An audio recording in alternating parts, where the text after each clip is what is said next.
Okay, let's call the meeting to order. Rise for pledge. I pledge allegiance to the flag of the United States of America and to the republic for which it stands, one nation, under God, indivisible, with liberty and justice for all. Good to see everybody here today. Weather wasn't quite as bad as we thought it might be this morning. That's good. First item of business then, approve the minutes of our January 2nd meeting. All of you have had a copy of that. Move. Second. Been moved and seconded to approve the minutes of the January 2nd meeting. All those in favor, aye? Aye. Any opposed? Motion passed. First item of business is approval of the agreement with East Germantown or Pershing, whichever way you want to call it, for the next 4 years. Is there any questions or discussions on that? Do we have a motion to approve? Motion to approve. Second. Any discussion? All those in favor, aye? Aye. Any opposed? Motion passes. Okay, that's just requiring one signature, so we'll get that taken care of. Too many things up here this morning here. Austin, I'd like to hear from you more about 4D and try to clear up some of the confusion and misconceptions, misunderstandings that we've all had in the last few Sure. weeks. I as long as I have breath in my lungs, I can talk. So you might have to cut me off or give me a time limit. But We have a gavel right here. so thank you for having me, and I appreciate the opportunity and the invitation. What I thought I might do, well, for those who don't, I know everybody on the council, but for those who don't here that don't know me, my name is Austin Shadle. I'm the court commissioner for the Wayne County 4D court. What I thought I might do is maybe do things a little bit backwards, but I provided some materials to folks in the manila envelope, and sorry it's not expertly done, but I tried to be as helpful as possible. What I thought I might do is just simply make my request, which might seem a little bit backwards, but make my request and then I'll circle back and tell you a little bit about the 4D court, about the 4D program, and then answer any questions you folks might have.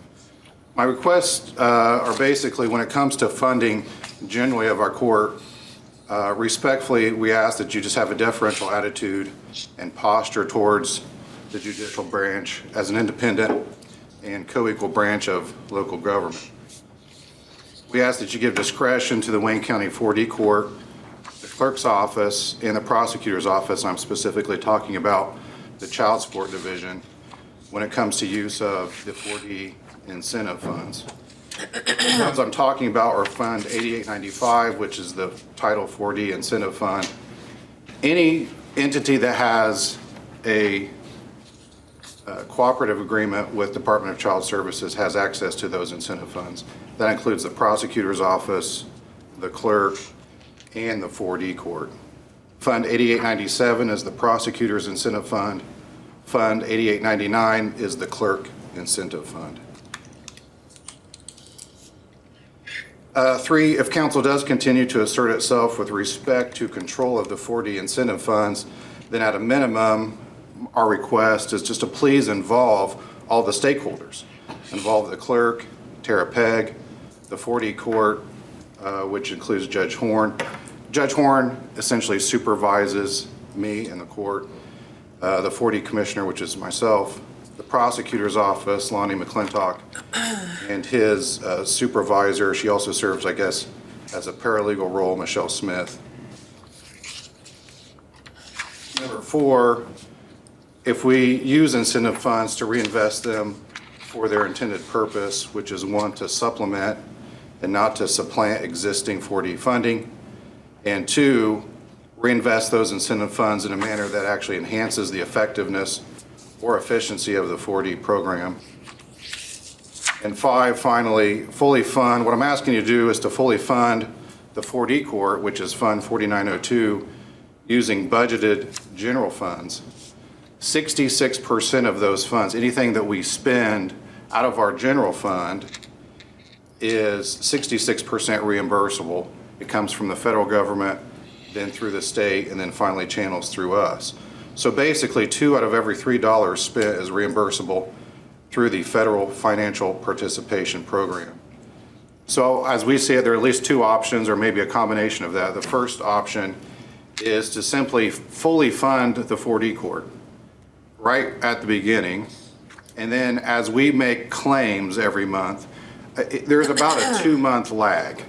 So we're getting reimbursements now for claims that we made in November of last year. So we can fully fund the court up front, and then every month as we make claims for reimbursements, those reimbursements could just go back into the general fund.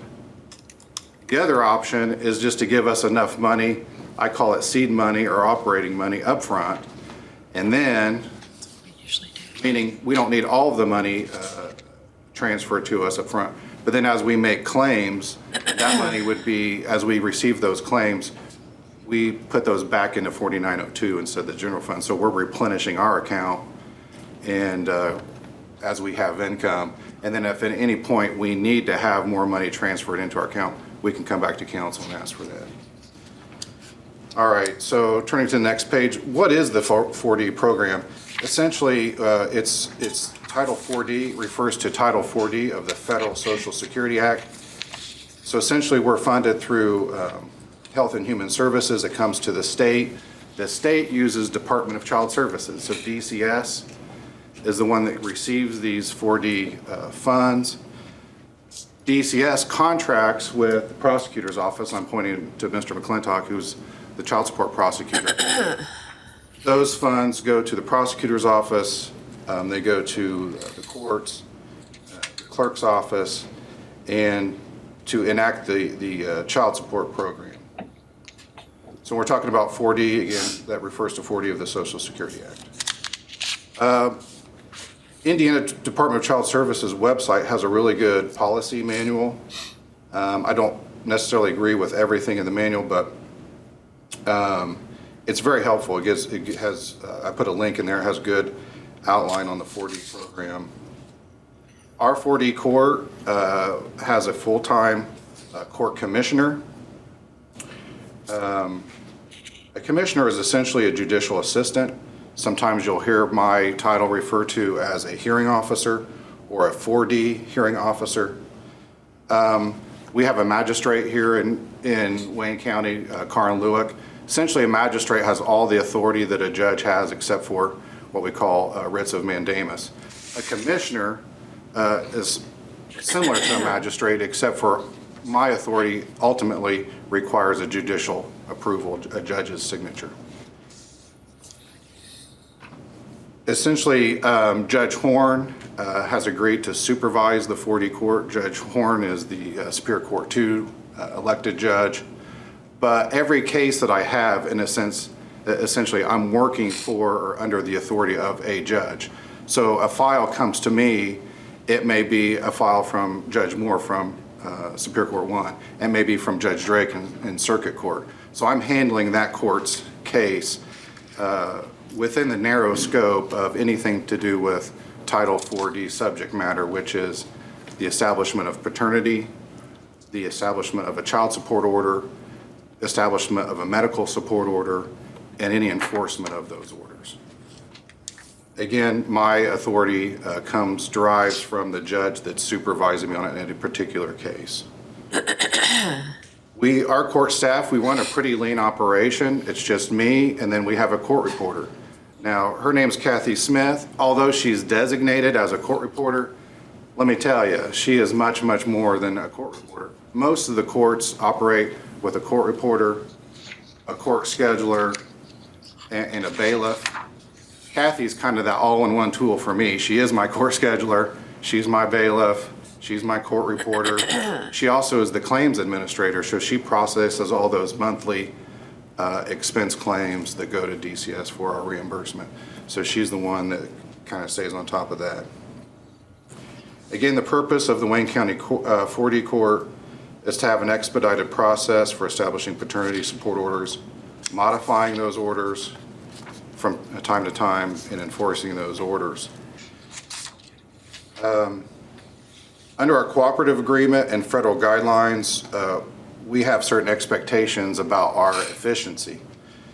Support order establishment, regardless of whether paternity must first be established, has to occur within 6 months in 75% of our cases, within 12 months in 90% of our cases. We need to take appropriate court enforcement action completion within 60 calendar days of service of process. Those cases actually last a lot longer in duration than 60 days. It's just within 60 days, we need to have a contempt trial. Usually that's the mechanism to enforce support when it comes to the court as a civil contempt action. We usually have a determination within 60 days. And then what we typically do is someone has it's not really probation, but somebody responsible for or order to pay child support will have a 6-month court monitoring and enforcement period, and then we'll have intervening hearings during that time, making sure that the person responsible for paying support is actually following through paying support. The cooperative agreement that we're under and those federal guidelines, those are additional expectations and obligations on the court. The prosecutor's office never gives up its discretion. Even though they have a cooperative agreement, the court doesn't give up its discretion or the court's independence, integrity, and impartiality. The next spot here I have is Title 4D lingo. This is just according to me, so someone might differ. As President Smith said, there's sometimes often confusion with the structure of 4D court. I think the lingo that we use sometimes makes things really confusing. Well, first of all, the fact that I'm a commissioner confuses people because they don't know what that means. They think I'm a county commissioner, not a court commissioner. But typically when someone says 4D, that's also confusing because if you're just talking about 4D, what does that mean?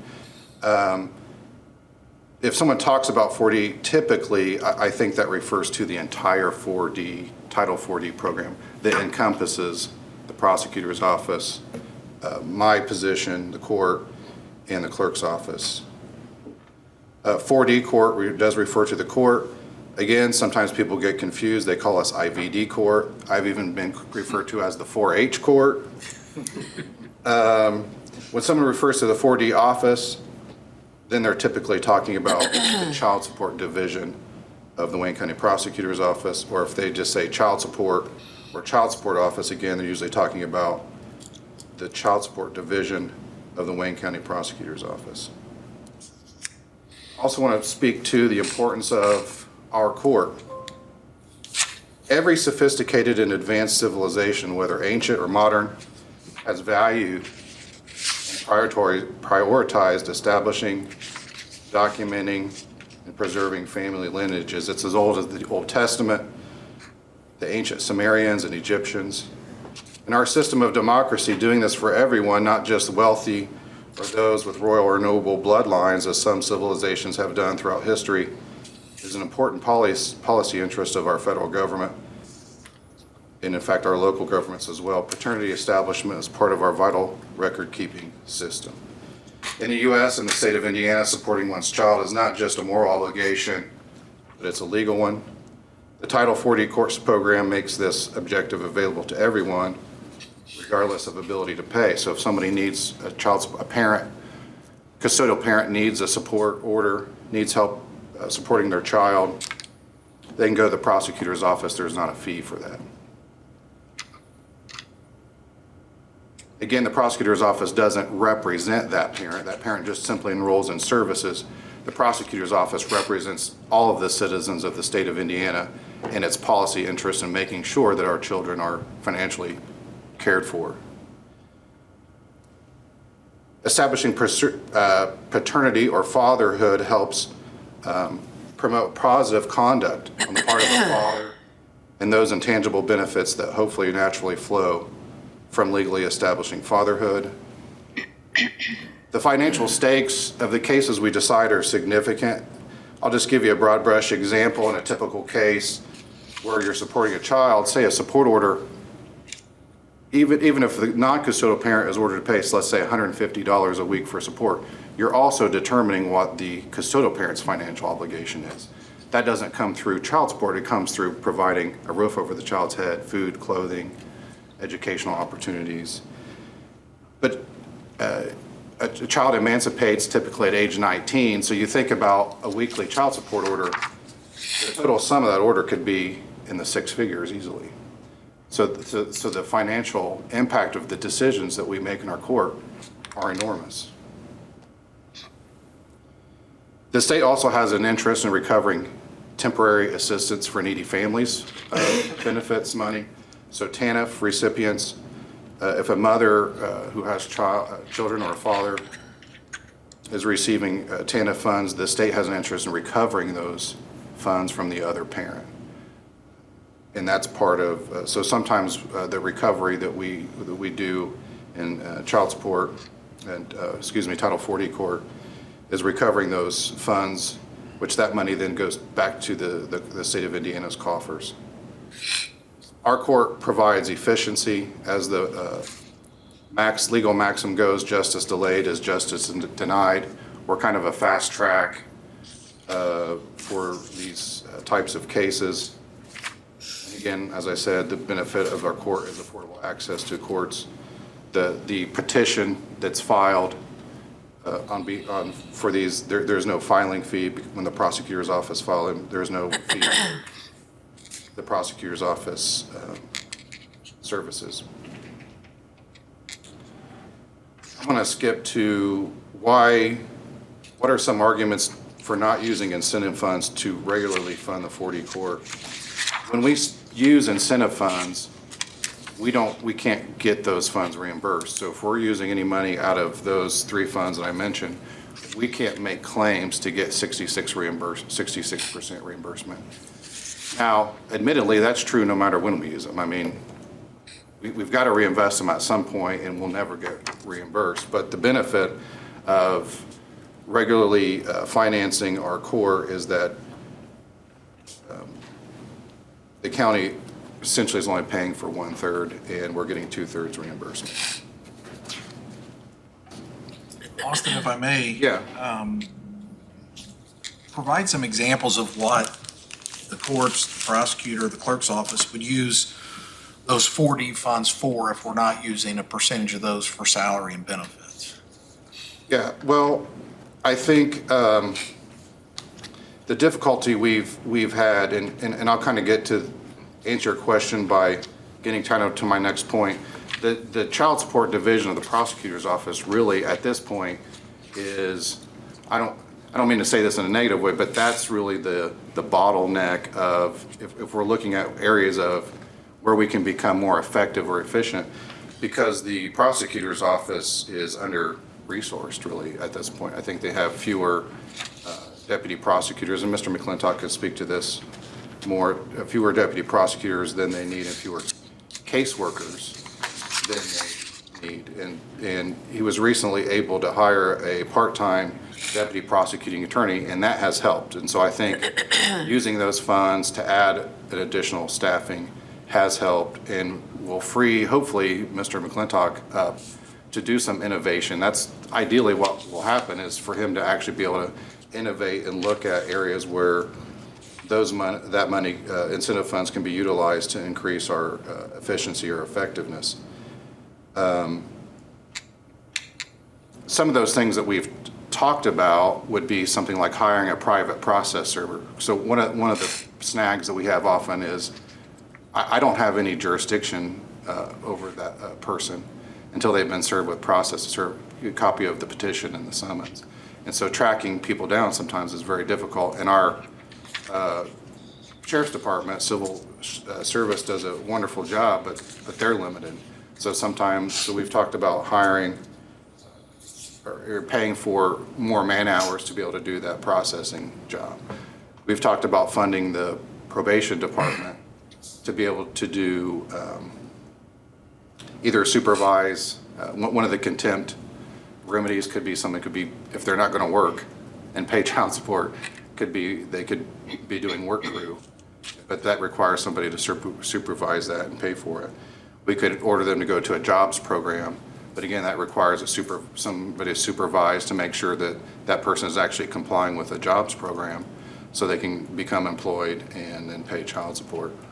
So there's a lot of different things that we've discussed. It's just when we don't have the capacity in time to explore those things, it becomes difficult.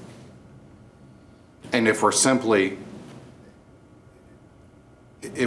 supplanting current funding with those incentive funds, that doesn't increase our capacity at all. It doesn't really do anything to make us more effective. Now, adding an employee, I think, did, and using those incentive funds for my salary or part of my salary for my court staff, that is an appropriate use of them. So it is an appropriate use because having me do this job and having a 4D court does help overall the child support program become more effective.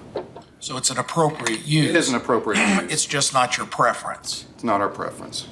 Thank you. And particularly using it for the 4D court because, again, our desire is to give deference to the prosecutor's office in using those funds, again, because it's the prosecutor's office that essentially the engine that drives most of this program. If they don't file petitions, if they're not helping families, we don't have cases to handle. So let me follow up if I could, a little Yeah. bit on Barry. So am I correct that the main reason you want this funded out of the general fund to get the 66% reimbursement versus knowing if we took money or paid you out of 8895? Correct. But the 8895 funds are not county general, so we're not getting reimbursed, but they came to us without a taxpayer in Wayne County paying that, correct? Correct. So it could, I'm a little concerned about making sure that we get the 66%, but it still would be costing us 34% of county tax paid money versus if we used 8895, it wouldn't be costing us anything of local tax dollars. That's correct. The only concern, well, another concern is that money is not necessarily sustainable. We always have to keep an eye on how much money is actually coming in incentive funds. One of the way at the back of the materials that I provided is our remittance notice for the last quarter for incentive funds. The federal fiscal year runs from October 1st to September 30th. So what was anticipated or budgeted to come to us was $23,378, but that includes all three funds, 8899, 8897, and 8895. If 8895 runs out of money, will I get it from county general anyway? Or get it from someplace? Correct, yes. And in a sense, one consideration as well is we're kind of undercutting by using it to regularly fund these offices, the child support program. We're kind of undercutting the purpose of incentive funds because if we want to use those ideally to innovate and to increase our effectiveness, the more effective our child support program is, the greater those incentive funds come back.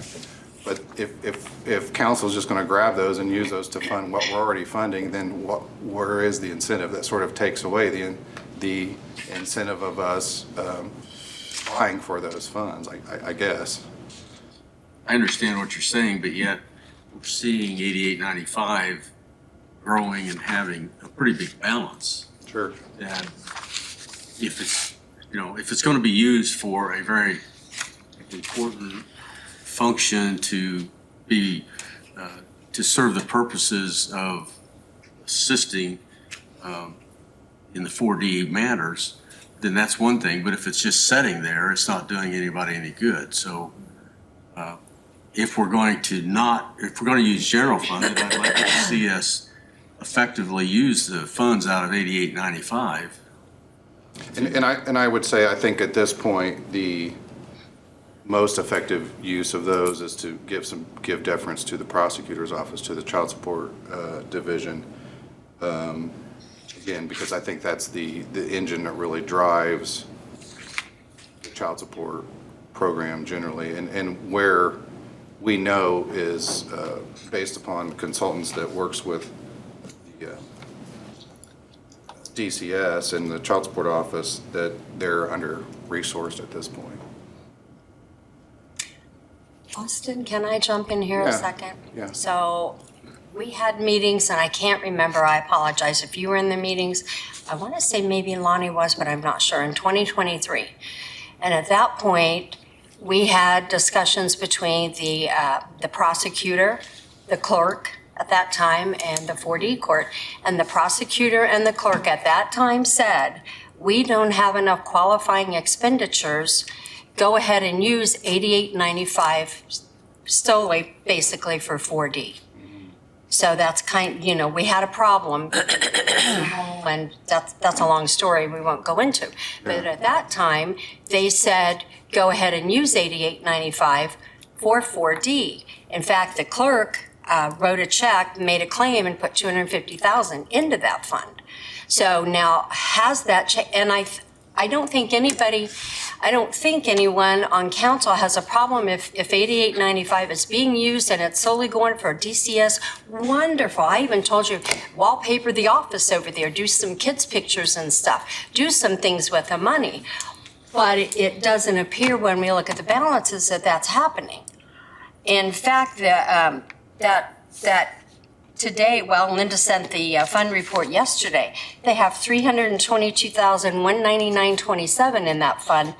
Prosecutor and his new prosecutor fund has $141,248.95. The clerk has $102,573.36. So if that has changed, great. But to Max's point, if it's just sitting there, why can't we use it? It clearly, the employees in that department clearly qualify for the use of that. So if we're not using it, why not? Because then, if anything, it would free up some county general funds that we could use for something else. Maybe there's another line you need or somebody else needs it. We're not trying to just help us. We're trying to use what was given for DCS. And I encouraged Lonnie and I said, get another person, Lonnie. You've got the money. And he did, but if you need more, then the money's here, and we know that money constantly ebbs and flows. It comes and goes. But again, we would keep an eye on that also and say, okay, they're getting low, so now maybe we need to put the general funds money in there. So but again, I know things have changed, and we met again last year, and apparently I misunderstood the bottom line, because I thought we were doing 60,000 out of that just to supplement, not to supplant, because we know that is not legal. Absolutely. And we don't intend to do that.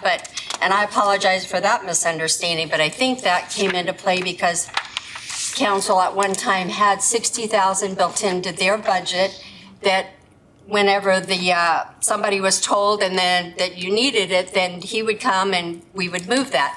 And that got dropped for a couple of years. So that's how that ended up being in the hole, which is about the time I looked into this for our auditor over there checking some other funds. Well, what is this and why is there so much money here? So anyway, that's kind of a little of the history that I know about it.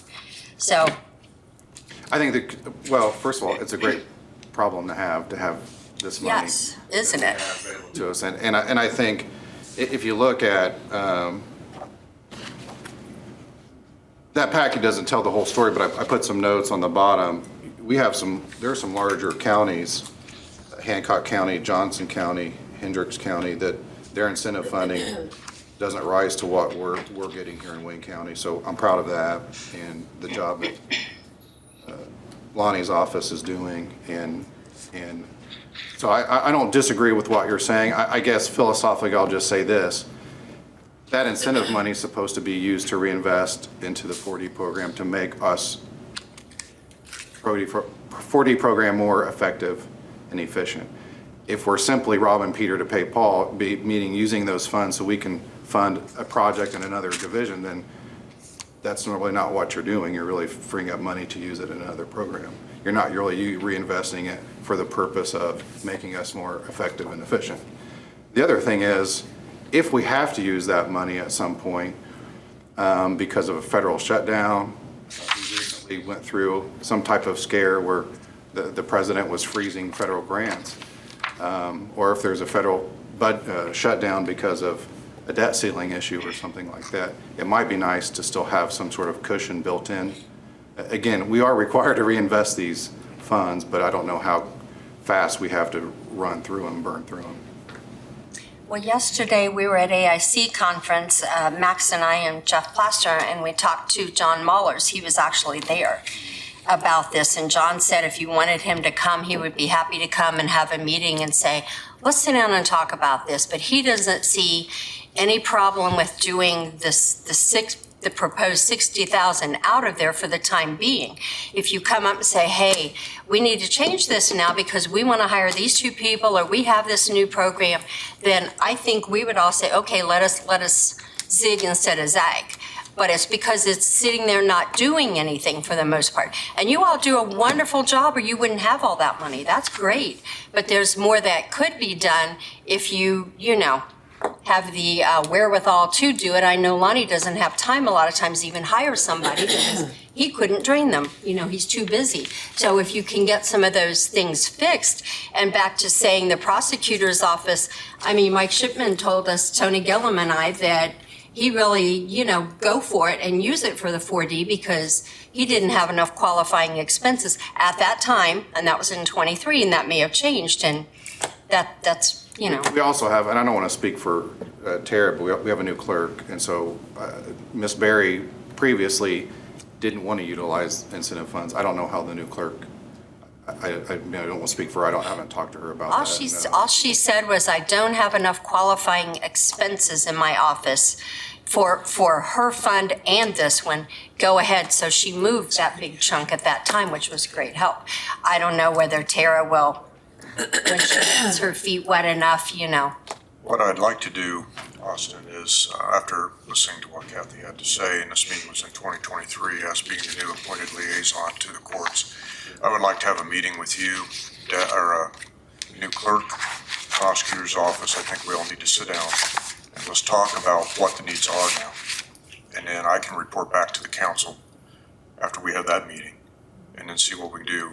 Circling back, I've taken some notes. You're talking about a process server. I personally have some questions about that. If we increase the process serving, which is beneficial for that county, do we have the staffing to be able to handle that caseload? And there's a lot of questions and ins and outs with that. How do you feel about that? About me scheduling that meeting, having that meeting, we all sit down and we talk about this. I think that's a good idea, and kind of back to what Ms. Williams was saying, before when our account went into the red, it was because that initial funding, upfront funding wasn't happening. And then when we were making our claims and getting reimbursement, that money was going into general fund instead of into the 4902.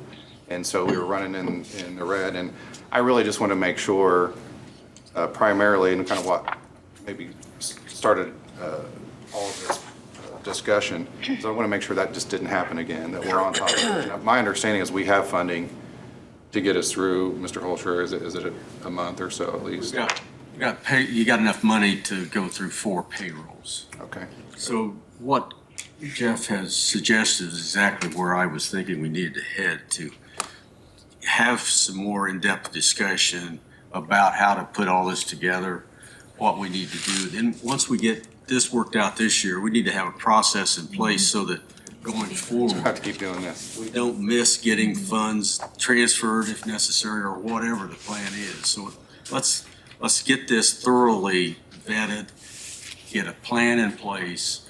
We can take action on this at maybe the March meeting, and get this resolved not only for 2025, but going forward, a process in place so that it's very clear what needs to be done and who's going to do what, so that money gets transferred when it needs to. The money's deposited in the right fund when it comes as reimbursement and all of that. The other thing that's hanging over us right now that we need to be mindful of is general fund dollars could become very scarce in the near future, depending on what happens at the legislature. Mm-hmm. And everything may be up for a major rethinking of how we do things once we know what's going to come out of the legislature. Because it's pretty obvious, I think, to at least those of us that were there at the AIC conference the last 2 days and what we see on the news, that property taxes are going to be reduced, not necessarily replaced. So we got a lot of things to juggle and unknowns down the road that we need to address. So I think, Jeff, you've made the very right suggestion here. You need to have that meeting, see what the prosecutor's office really could do, look at to use these funds to help the whole process, come back to us with a specific recommendation, not only on how we want to do this, but dollars that we need to transfer or what we need to do with that and get this behind us. Is that satisfactory with the group? I'm very confident that Austin and we can get a good plan put together Yeah. there. And we can. I think so. So, Austin, do you have anything else before? No, I just say thank you for your time. I know, as I said, I'm long-winded. As long as there's breath in my lungs, I'm going to talk. But so I appreciate the Have you met opportunity. Mr. Plaster? I'm sorry. Have you met Jeff? Yeah. I resemble that. You probably could take lessons from him. No. And I also want to be clear, I serve at the pleasure of the presiding judges of the courts, and so I don't make any final decisions, and I certainly don't want to speak for them. So I'm happy to carry the water, as much as possible and help, and certainly affects my court, but I am a public servant, and I'll ultimately have that heart and that attitude that we'll make it work, whatever comes our way, we'll get it done. So. Well, I appreciate you requesting to have the time with us. When Jeff mentioned that to me, I thought that's really good. So we've learned a lot today. We still got a lot to learn, but appreciate the time and look forward to hearing how the discussion goes. I left my cell number in the back of some of those materials. I'm always available. Please call me. Don't hesitate to stop by or call with any questions. I do have one last question. Do you happen to know, do the reimbursements go back into 4902 or do they go into the general fund?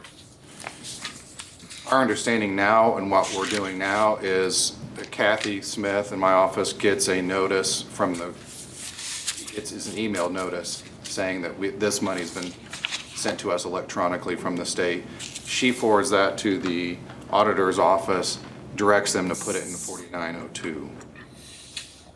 That's how we're doing it now, and if someone wants it to change, then we Is can. it general fund dollars that are being reimbursed, or is it expenditures from 4902 that's being reimbursed? Well, I don't know the answer to that. If I would assume that if it was originally general fund dollars, it gets reimbursed. If it was some kind of incentive fund dollars, it would probably not. The accounting and tracking is a little bit difficult because I get paid real time. My salary is 1/26 of my pay. Kathy gets paid in arrears. And so we were both getting paid out of incentive funds last year, but some of her her payroll for this year is from work that she did. And, in January was work that she did in December. So we're having to be careful about not making sure that we're not asking for reimbursement for those incentive funds, because that's not allowed. So we're doing our best to track that. But if as of now, I've directed Kathy to put that in 4902. If that's supposed to just go to general fund, please let us know to do something differently. It's supposed to go to county general. It's supposed to go to general. Yeah, state Okay. actually doesn't like it, and clerks goes to general, prosecutor goes to general, but Supreme Court expenditures goes to 4902, and they do not like it. Okay. All right, well, that's my answer then. I stand corrected. Thank you. Thanks, Austin. Thank you. Thank you. Thank you. Dan, we could get you taken care of? Get me taken care of? I just have a couple things to address the council, but first I'd like to introduce our new health officer, Dr. Jennifer Bales. Right. I don't have anything actually specifically prepared and no speeches for you. But I am Jennifer Bales. I'm an emergency physician and I have been with Reed coming up on 20 years in July. So I technically started with the health department in November. And I'm still learning the ropes. It's a bit like drinking from a fire hose. There's a lot going over there that, though working in the emergency department for 20 years, I really had no idea how much the health department was doing and contributing to the community. So there's a lot of new people over there, but it feels like a really good team and we're working really well together and I hope that we can serve the community in a positive way. So I'm happy to answer any questions or be available to you as you see fit. Well, we welcome you to join the team over there. Look forward to working with you, and it has already appeared that things have kind of smoothed out and getting Well, I hope so. better. So we wanna do good and support the community, so. So Thank you. thanks, and you're welcome anytime to come visit with us or whatever is needed. Of course, Dan's here all the time, seems like. Indeed. Thank you. Well, thank you for having me. Thank you. The two things I would like to address with council is first, our Board of Health. They are paid each year for their time and effort that they put in. And I would like to increase that pay by just a little bit. I believe I ask more of the Board of Health than probably previous administrations.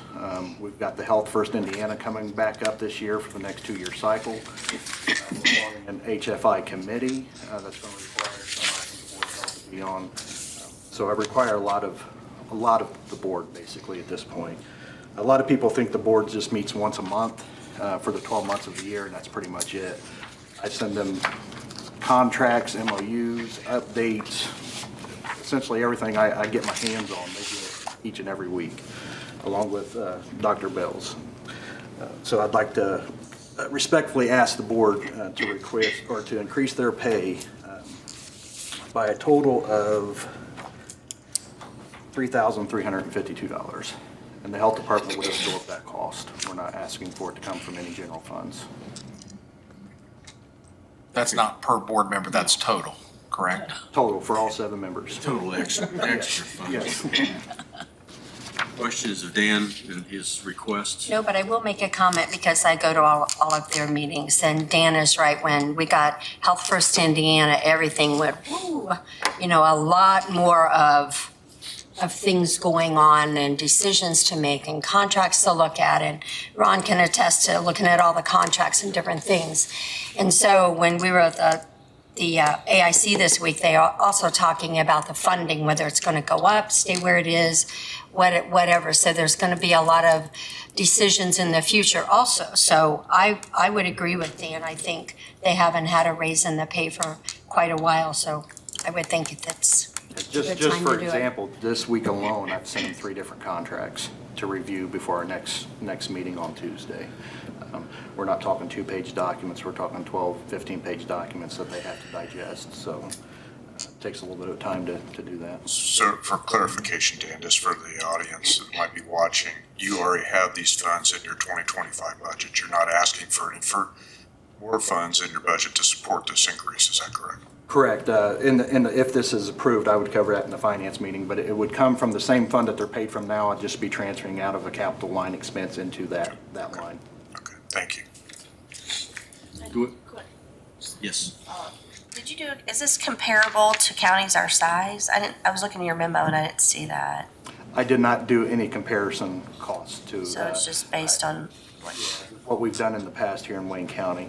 I'm assuming if I did a comparison, there's some counties that would pay their board and there's some that would not pay their board. It just really depends on the involvement Some boards are more heavily involved than others. I know for, smaller counties that surround us, they may only meet once a quarter, once every other month, something of that nature. We have 7 independent contracts right now through Health First Indiana, and some of the smaller counties around us have none. So we're actually in negotiations with Union County to help them out to provide services for them because they just don't have the staff or approval from the board. Thank you. Do we have a motion to address Stan's request? So moved. Second.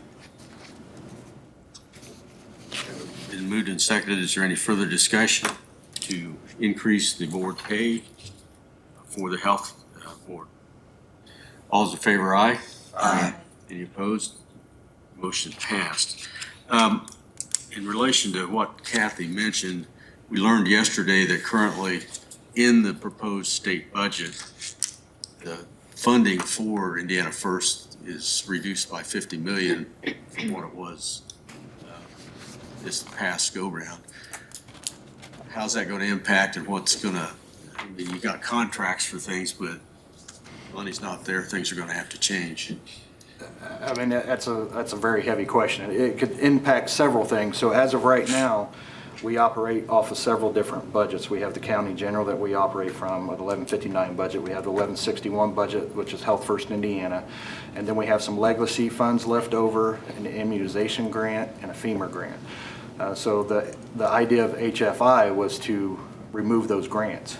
So the legacy funds will be going away as soon as they're exhausted, which I would guess they're going to be exhausted this year. The immunization grant is fiscal. It's to renew in July, but they're not sure if they're going to have that grant available anymore. And same thing with the FEMA grant. So out of those 2 grants, I employ 3 people. So if the money's not there in Health First Indiana to supplement those funds, it could potentially mean loss of staff and services. That $50 million cut spread over 92 counties seems small, but it could have a large impact. Right. Yeah. Well, one of the reasons I asked that was awareness of the public that's watching that there could be some changes based upon what happens at the legislature, and if anyone wishes to talk to their legislators about that they could do that.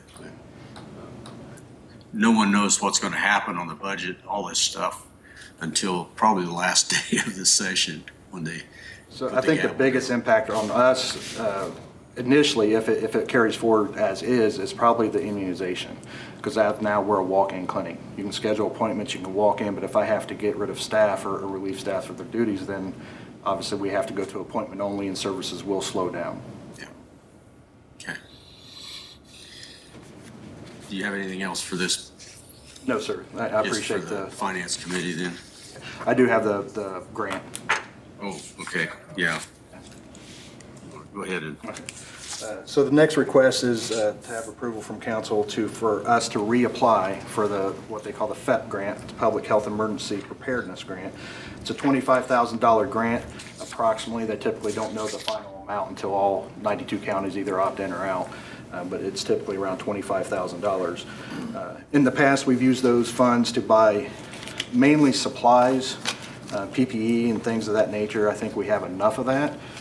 If approved and we're allowed to reapply, I would like to invest $20,000 of that grant into training alone and then $5,000 into supplies itself. So we contract typically with a company out of Indianapolis called Vantage Point, and they can come in and they can do tabletop exercises for us and emergency preparedness, help my staff downstairs to do drills and policies and procedures and things like that when it comes to emergency preparedness. Does this grant require match money? No, it's a reimbursable grant. Yep. So being reimbursable, you have adequate funds to run it before you get the reimbursement back. Yep. Any questions of Dan on the grant request? I move we allow them to proceed with the grant. Second. Been moved and seconded to allow the health department to proceed with this grant. Further discussion? All in favor, aye? Aye. Any opposed? Passed. Thank you. Thank you, Dan. Sheriff.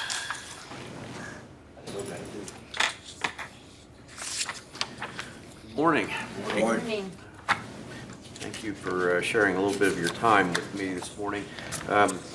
Really have two things that I wanted to address this morning. First being outstanding invoice. I had sent this to President Smith a little while ago. I don't know if you distributed that invoice or not among the other council members, but I did bring copies this morning if you'd like Yeah, to I share. think I did, but if not, for a total of $34,000 and some expense, right? That's correct. So I'm happy to bring this forward if you'd like to. anybody need a copy of that? It was in our packet. Okay. It's in the packet. We had it Yeah. in our pack, so. Okay, very good. Very good. So as you recall, just a really brief explanation of this. The outstanding invoices for a number of cargo containers or cargo boxes that went into the back of the 2023 Chevy Tahoe police patrol vehicles. They were meant to secure all of the equipment that we transport on a routine basis, and found the most cost-effective place to do that was Versatile Metal Works. Last fall, before we got started on that, there was a lot of discussion on how this might be funded, and as you recall, there was a lot of shuffling at the end of the year last year, deciding which funds to use, whether it's ARPA or opioid or other types of funds. I can't be 100% certain what we landed on. My recollection was that it was decided it was going to be taken out ultimately out of council one time. But again, I can't swear to that, and I would hope that there's some recollection of how that was going to be taken care of. Yeah, I went back and looked and we had it on our one-time list for 2024. Just so happened it rolled into 2025 and then everybody was taken back, Yeah. realizing that. But it was on our one-time for 2024. Any further questions to the sheriff on this request? We have a motion that we authorize the payment of that from our one-time account. So moved. Second. Any further discussion? All in favor, aye? Aye. Any opposed? Great, thank you. The second item that I have is a proposal to help me shore up some vacancies that I have in my jail. With this proposal not only gives us a flexible way to deal with the hiring issues. Excuse me, Randy, is this the topic that we're going to talk about in personnel committee? Personnel, yeah. Okay, I didn't see myself on the agenda for personnel, but I'm happy to wait. You are. You may not have the latest. Okay. Sorry. Okay. No, I'm more than happy to wait. We have another item on personnel, so the personnel committee will be meeting. So let's tackle that in that arena, if that works. Yep, thank you.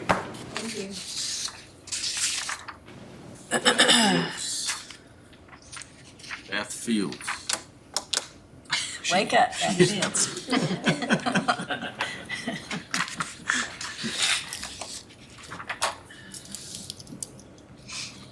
Good morning, council. Good morning. I emailed you a copy of the Treasurer's Statement of Investment Policy. This was presented to the Board of Finance, which is made up of the 3 commissioners. January 31st, 25, they did accept it and adopt it. There's also a sign-off sheet for council. This statement is unchanged from the one that was, this investment policy is unchanged from the one that was previously in effect for the last 4 years.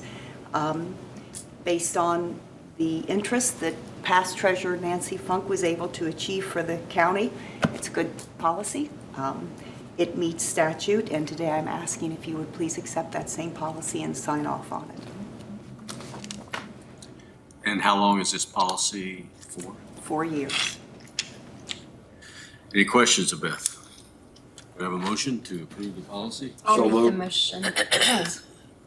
Gary. Well, I'll second Kathy. Okay, I'll make the motion to accept the investment Bobby policy. sorts those things out for us. Either way, Bobby. Any further discussion? All those in favor to approve the policy, aye? Aye. Any opposed?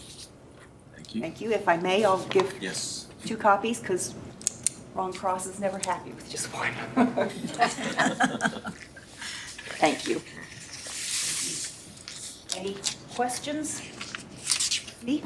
So you've been a little over a month, everything going all right? I'm on day 36, 37. I learned 2 things, and then I learn of 10 more things that I don't know. As Nancy said, it's a big job. There's a lot to learn. I am so grateful for the chief deputy as well as the staff, the other 3 deputies. They're pulling the load right now, and they're teaching me. But so far, so good. Good. I hope. Thank you. Thank you. Mark had an item which we will delay another month on the transfer policy. Mark, do you have anything else? Well, I will be here on the 11th, training of any councilman that desires to have training on how we do budgets for 20, just how we do budgets. I would suggest that if you have questions about the program and need more information on what we're going to do, you contact my office and we'll set you up and get you the training that's going to be necessary for you to do the budgets for next year. Okay. Other than that, no. Thank you. Any old business anyone's aware of we need to handle? If not, Steve?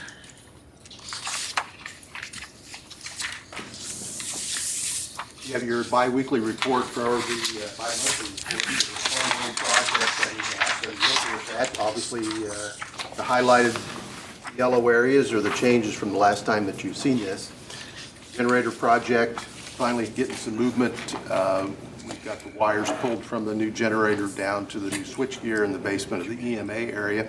And one of the key components that we needed to have in place was the new mobile command center that the sheriff uses and that 911 uses in these shutdown times is up and operational. So that's available for us to use when we finally get to the shutdown period. The X-ray and screen equipment for the courthouse security, that will be delivered next February 11th. And then training and installation will be scheduled about 2 days after that. That training and installation is being coordinated through the Sheriff's Department as well as Building and Grounds. Looking at the Coleman Center ceiling and lighting project, that is finished. And remember, I wanted to keep this on here so that you would see the number of what we had taken out of that 10% contingency that council had approved for both the horse barn roof and, or I'm sorry, the Coleman roof and the horse barn roof and the ceiling project. We had set aside a little over $17,000 for contingency, but the number was going to come in at $2,685, and you find that to the far right in that line.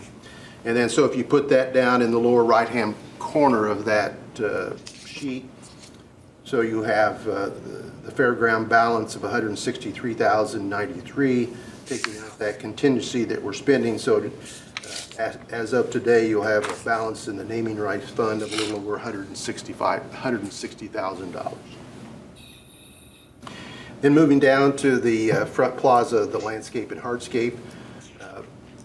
Remember the initial bid specs called for using the south entrance of the courthouse as the temporary entrance during construction. We had a security meeting with the courts and the courthouse security, worked through some potential issues, and so we've since sat down with the contractor that was awarded the bid, and I think we're going to come up with an alternative plan so that we don't use the south end of the courthouse. We'll actually come through the front it'll be constructed in 2 phases. The handicap ramp will be built first, and then the rest of plaza will be built after that. So we're working through that, should have some numbers.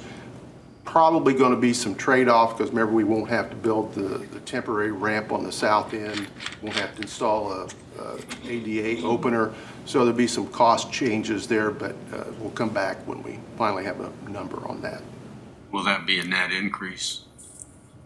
You know, maybe not. With the way we finally, we originally talked about adding a second door there in the front, but I think we've got it worked out to where we're using existing doors, and it's just a matter of timing and the way we fence that off. So I'm not ready to tell you that there'll be a net increase first. While we're on the subject of security, I know Jeff, as liaison to that, do you have anything to add? You were at that meeting, I know. I think we had a good meeting. I think Steve's right on top of it. And the only concern was the door issue on the south side that I heard anyway from most people there. Yep. I think that's being addressed, and I think it's going to work. Yeah. Okay. Feel pretty comfortable with it. The IT cabling project, that continues to move pretty well right on schedule. When they left the courthouse, they were about 4 days behind because they ran into some places, you know, in the courthouse where they were running cabling that was difficult to get through. But now they've picked up some time after they moved here in the annex, and they've got most of the top floor done, and they're ready to move to the bottom part of the annex. Already seeing some improvement. You know, the whole intent was putting in the category 6 cabling upgrades, seeing some increased speeds on our delivery of computer speeds. The Proxcard lock system, tentatively, we're looking for a date to schedule a pre-construction meeting next week.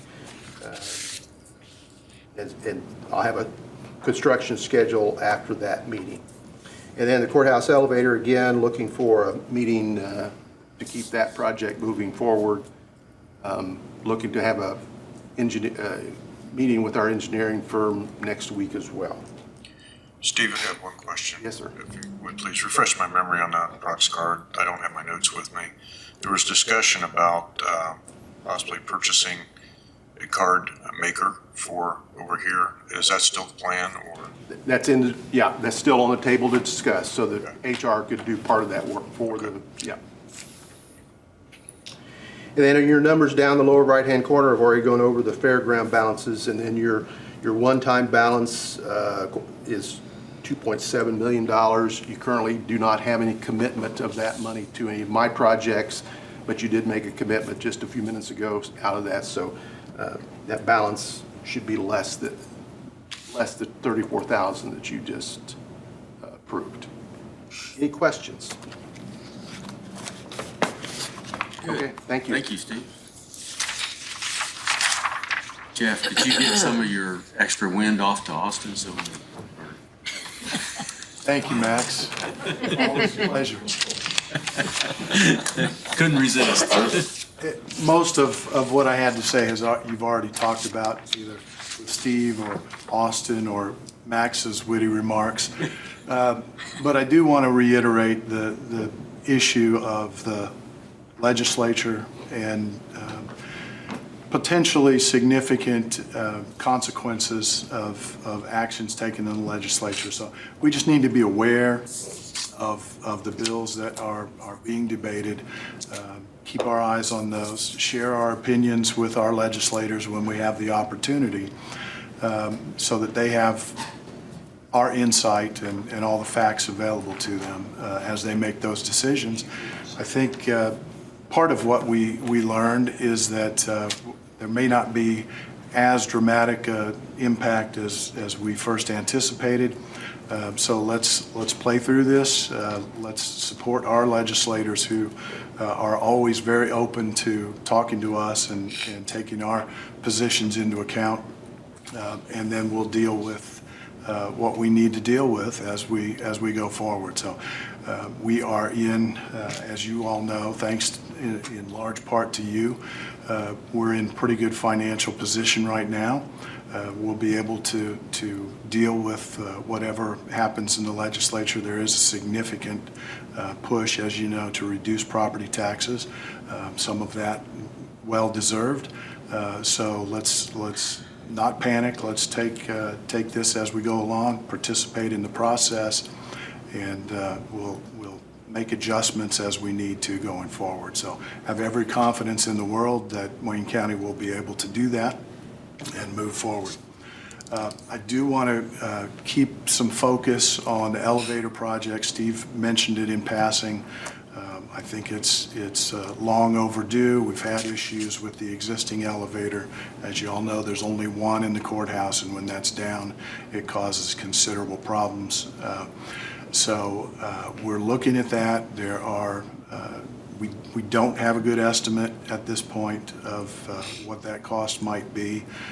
And so obviously that will be one of the key issues that we try to deal with. But we'll keep you apprised as we move forward, and we'll make an appropriate decision at the time when we have all the facts in. So keep an open mind on that, and remember that it's probably a long overdue project for us.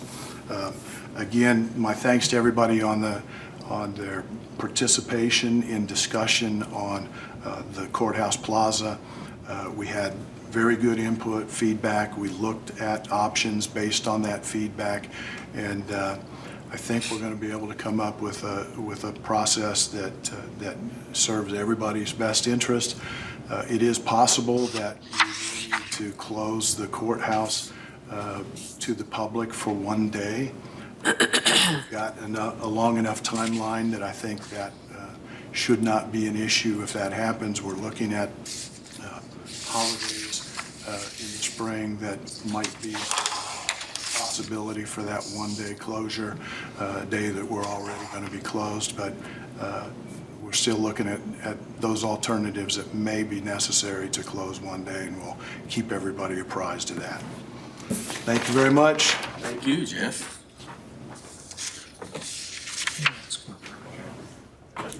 Any other public comments or anything to come forth? I just have a quick question. Yes. And, it's to Commissioner Plaster's report on the SB 1, Senate Bill 1, and I know y'all have had conversations. I found it intriguing. There was a comment made, and again, it was in the paper, so I don't know if he really made it, but the governor said, as people are saying this is going to impact us, he said, prove it. I did hear that. I actually saw him say that on a video. Okay, so on the news, so he did say that. So I assume that our association is helping prove it? Absolutely. Okay. There was quite a bit of discussion at the conference the last 2 days, both in the general, for all of, in the breakout session that the council had at the end of the day. There was a lot of discussion in that as well. So the problem is there's so many unknowns, and if you've ever experienced much with the legislature, you really never know what's going to happen until that last gavel goes down at the end of the session. If I could just add one thing, the president of the AIC made the comment several times during the course of this conference. If you know all about one county in Indiana, you know all about one county in Indiana. And I think that particularly holds true on the financial situation of the 92 counties. We all have evolved our own process for how we handle taxation, how we handle expenditures and budgeting, and this, whatever changes they make, will impact each of the 92 counties fairly dramatically differently. And so it's difficult to prove how this will impact when there's so many different impacts. You know, if you look at what Hamilton County will go through, it's nothing like what Wayne County will deal with. So, we are keeping the conversation going with the governor as well as our legislators. So thank you. Ask Barry to give us an update on the communication project, which is a sizable project for us, and things are moving. So Barry.